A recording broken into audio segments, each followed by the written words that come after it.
കർത്താവിൻ്റെ അതിപരിശുദ്ധ നാമം ഈ പ്രഭാതത്തിലും മഹത്വപ്പെടുമാറാകട്ടെ. എല്ലാ സഹോദരങ്ങൾക്കും വേഗം വരുന്ന യേശുക്രിസ്തുവിൻ്റെ അനുഗ്രഹീത നാമത്തിൽ ക്രിസ്തീയ വന്ദനത്തെ അറിയിക്കുന്നു. ഞാൻ യഹോവയെ എപ്പോഴും എൻ്റെ മുമ്പിൽ വച്ചിരിക്കുന്നു. അവിടുന്ന് എൻ്റെ വലത്തുഭാഗത്ത് ഉള്ളതുകൊണ്ട് ഞാൻ കുലുങ്ങിപ്പോകുകയില്ല. ദാവീദിൻ്റെ ഒരു വലിയ പ്രഖ്യാപനമാണത്. പ്രശ്നമില്ലാത്ത മനുഷ്യനല്ലായിരുന്നു. കഷ്ടങ്ങളുടെ തീച്ചുള്ളിലൂടെ പോയി ബലമില്ലാതാവോളം, ഞാനെപ്പോഴും പറയുന്നത് പോലെ, കരയേണ്ടി വന്ന മനുഷ്യൻ പറയുകയാണ്, ഞാൻ യഹോവയെ എപ്പോഴും എൻ്റെ മുമ്പിൽ വെച്ചിട്ടുണ്ട്.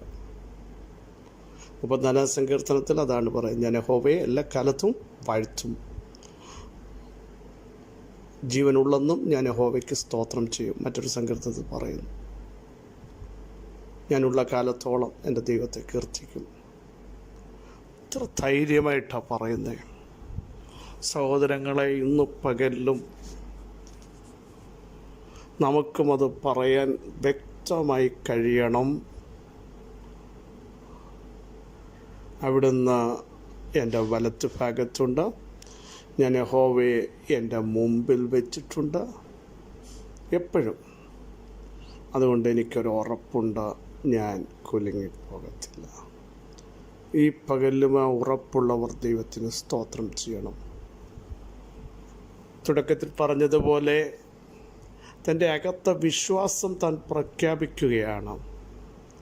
എൻ്റെ നീതിമാൻ വിശ്വാസത്താൽ ജീവിക്കും എന്ന് പ്രഖ്യാപിക്കുന്ന ഹബക്കുക്കിനെ പോലെ താൻ പറയുകയാണ്, വിശ്വാസത്താൽ ജീവിക്കും. കാരണം ദൈവത്തെ എൻ്റെ മുമ്പിൽ വെച്ചിട്ടുണ്ട്. സർവശക്തനെ, സൃഷ്ടിക്കുന്നവനെ, തിരിച്ചു വരുത്താൻ കഴിവുള്ളവനെ, പുറപ്പെടുവിക്കുന്നവനെ, പുറത്തു കൊണ്ടുവരുന്നവനെ, നീതി നടത്തുന്നവനെ ഞാൻ എൻ്റെ മുമ്പിൽ വെച്ചിട്ടുണ്ട്. അതുകൊണ്ട് കുലുങ്ങിപ്പോകത്തില്ല എന്ന ധൈര്യത്തോടെ പറയുന്ന ഒരു മനുഷ്യനാണ് ദൈവവചനം നമ്മളെ ചൂണ്ടിക്കാണിക്കുന്നത്. നമ്മുടെ അവസ്ഥ എങ്ങനെയാണ്? ഇന്ന് ശാന്തമായിട്ടൊന്ന് ചിന്തിച്ച് നോക്കിയേ. പ്രതിസന്ധികൾ രൂക്ഷമായി വരുമ്പോൾ ദൈവത്തെ മുമ്പിൽ വെക്കാറുണ്ടോ? അതോ ദൈവഹിതമില്ലാത്ത വാക്കുകൾ പറഞ്ഞ് എന്നെക്കൊണ്ട് പറ്റില്ല, ഞാൻ പരാജയപ്പെടും, ഇവിടെ ഞാൻ എന്ത് ചെയ്യും, അയ്യോ എന്ന് പറയാതെ ദൈവത്തിൽ പ്രത്യാശ വെച്ച് ധൈര്യപ്പെടാൻ ഇടയായിത്തീരും. 27 സങ്കീർത്തനത്തിലൊക്കെ ദാവീദ് തൻ്റെ അനുഭവങ്ങളാണ് പറയുന്നത്. താൻ എഴുതിയ സങ്കീർത്തനങ്ങളെല്ലാം അനുഭവങ്ങളുടെ സങ്കീർത്തനങ്ങളാണ്. സഹോദരങ്ങളെ, അപ്പനും അമ്മയും എന്നെ ഉപേക്ഷിച്ചു. കാരണം കട്ടിലുള്ള ഒരു പയ്യൻ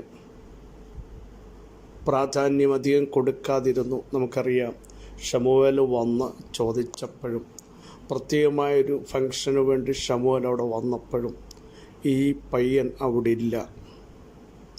വീട്ടിലൊരു പ്രധാന കർമ്മങ്ങൾ നടക്കുമ്പോൾ വീട്ടിലുള്ള എല്ലാ മക്കളെയും ബന്ധുക്കളും ഒക്കെ സാധാരണ വരാറുണ്ട്, അല്ലെങ്കിൽ അറിയിച്ച് വരുത്താറുണ്ട്.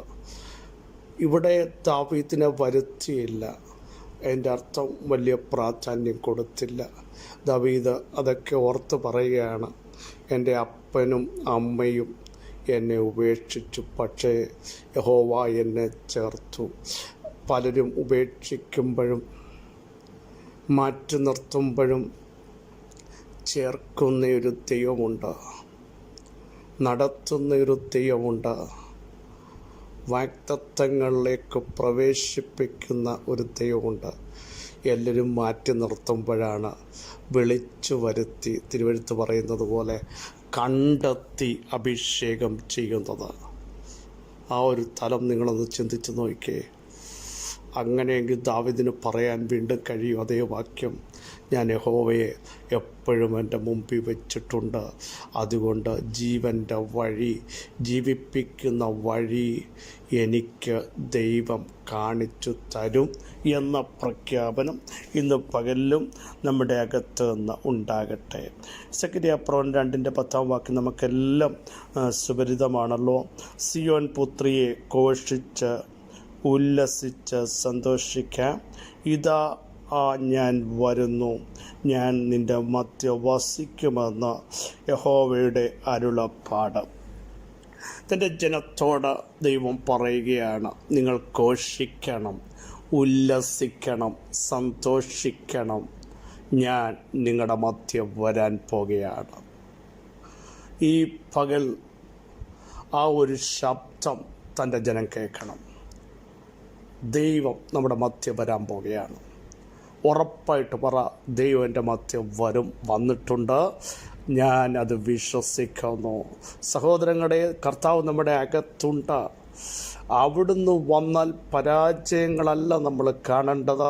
അവിടുന്ന് വന്നാൽ സകല പരാജയങ്ങളും ഇന്ന് പകൽ വിജയമായി മാറുകയാണ്.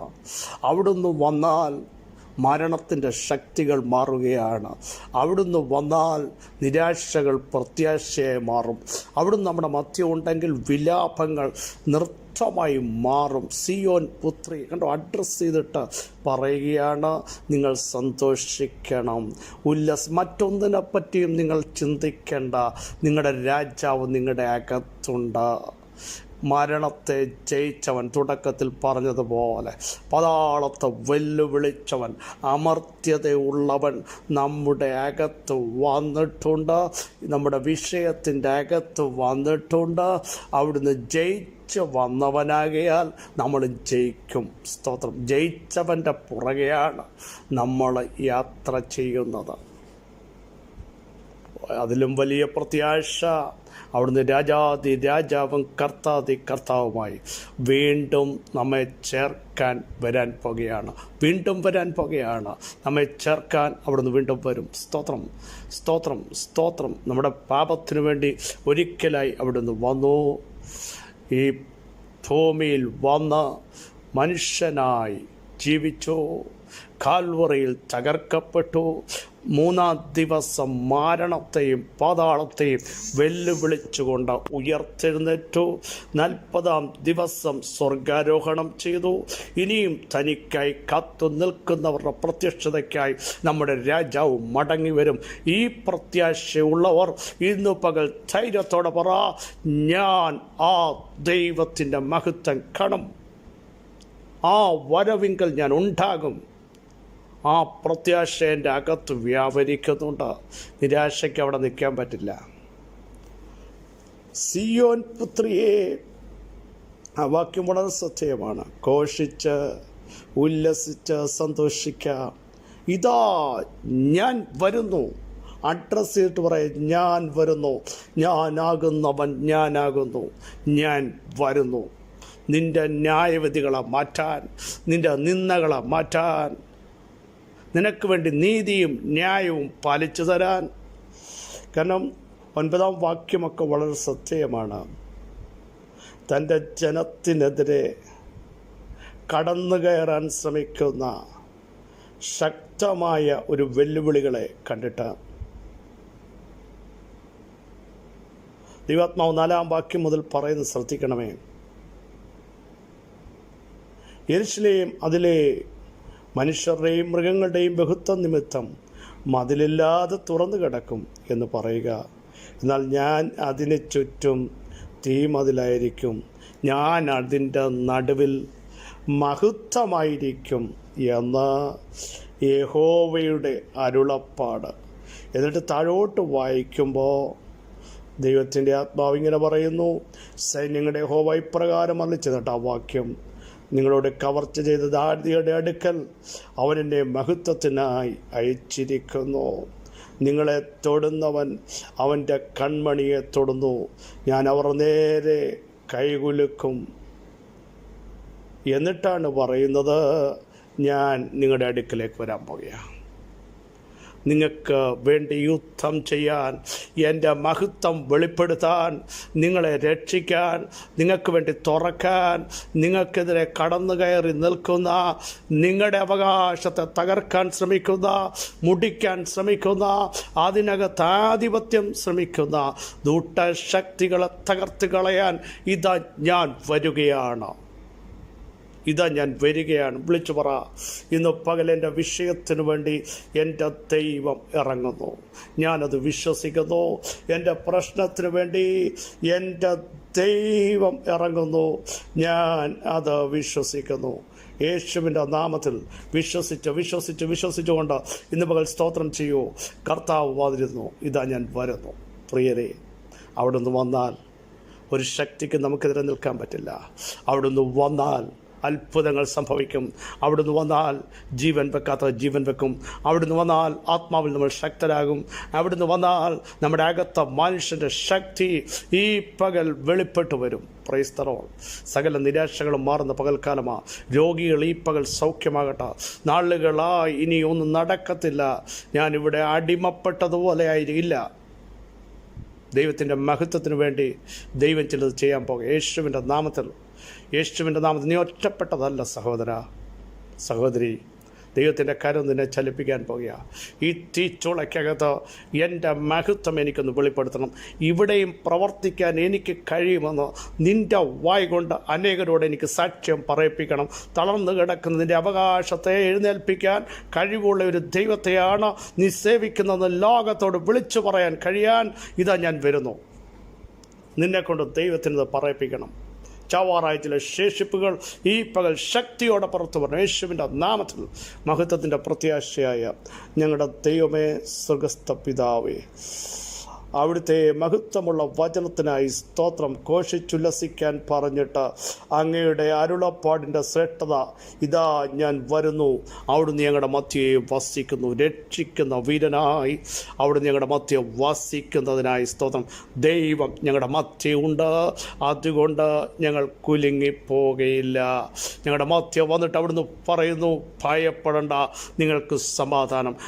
കർത്താവ് ഇന്ന് പകൽ ഞങ്ങളുടെ മധ്യയെ ഇറങ്ങി വന്നിട്ട് ഞാൻ ജയിച്ചവനാണ്, മരണത്തിൻ്റെയും പാതാളത്തിൻ്റെയും തകോൽ എൻ്റെ കൈവശമുണ്ട് എന്ന് അവിടുന്ന് ഞങ്ങളുടെ മധ്യ ഇറങ്ങി വന്ന് പ്രഖ്യാപനം ചെയ്തിരിക്കാൻ സ്തോത്രം. സകല ബഹുമാനവും പുകഴ്ചകളും തൃപ്പാദത്തിങ്കൽ മാത്രം അർപ്പിക്കുന്നു. യേശുക്രിസ്തുവിൻ്റെ ധന്യമുള്ള നാമത്തിൽ കൃപയുണ്ടായി പ്രാർത്ഥന കേൾക്കണമേ. ആമേൻ. ക്രിസ്തുവിൽ വത്സരി സഹോദരങ്ങളെ, ധൈര്യത്തോടെ പറ, കർത്താവ് നമ്മുടെ മധ്യ വരികയാണ്. അവിടുന്ന് വിളിച്ചു പറയുന്നു, ഞാൻ വന്നാൽ അത്ഭുതങ്ങൾ നടക്കും. ഞാൻ വന്നാൽ അടഞ്ഞത് തുറക്കും. ഇരുമ്പോടാമ്പുകൾ ഖണ്ഡിക്കപ്പെടും. താമ്രക്കഥകൾ തകർക്കപ്പെടും. അസാധ്യങ്ങൾ സാധ്യമാകും. ഇല്ലാത്തത് ഉളവായി വരും. ആ കർത്താവ് നമ്മുടെ അകത്ത് വ്യാപരിക്കട്ടെ. ആ കർത്താവിൻ്റെ ശക്തി നമ്മുടെ അകത്ത് വ്യാപരിക്കട്ടെ. ആ കർത്താവിൻ്റെ സാന്നിധ്യം ഇന്ന് പകൽ നമ്മുടെ അകത്ത് തിരിച്ചറിയട്ടെ. ഈ വചനങ്ങളെ കർത്താവ് സഹായിക്കട്ടെ. ക്രിസ്തയേശുവിൽ നിങ്ങളുടെ സഹോദരൻ പാസ്റ്റർ ബിജു മാത്യു.